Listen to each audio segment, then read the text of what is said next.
लगे अपने मिथिला संस्कार पर स्वागत कर बिसर के गीत शिष्य में सामली सुराता बिसर के लंबी लंबी के सहे कहाँ सायली बिसहर अलपा बाए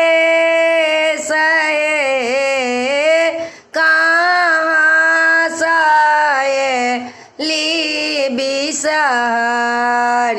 अलपा बाए सहे स्वर्गे सा एली बिसहर लंबी लंबी के सहे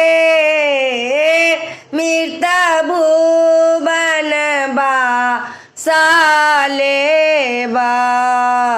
अलपा बाए सहे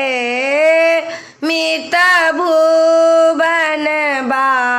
साले बा अलपा बाए सहे कहाँ तो हर आसन बासा आन कहानी जा नाम है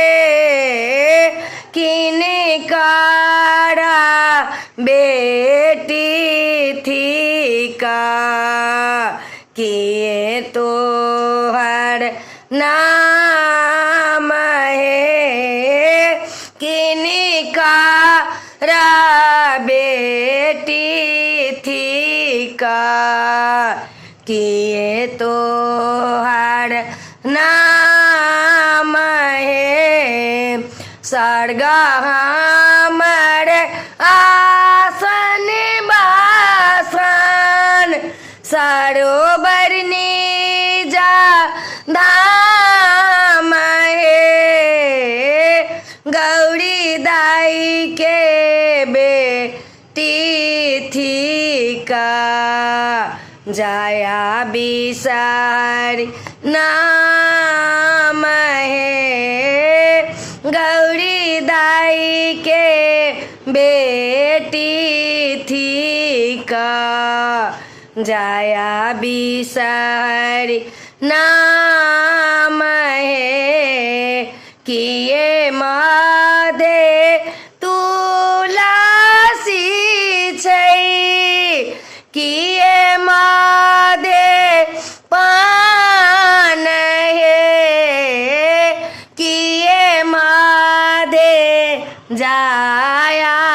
बिसहरे दोसरो ने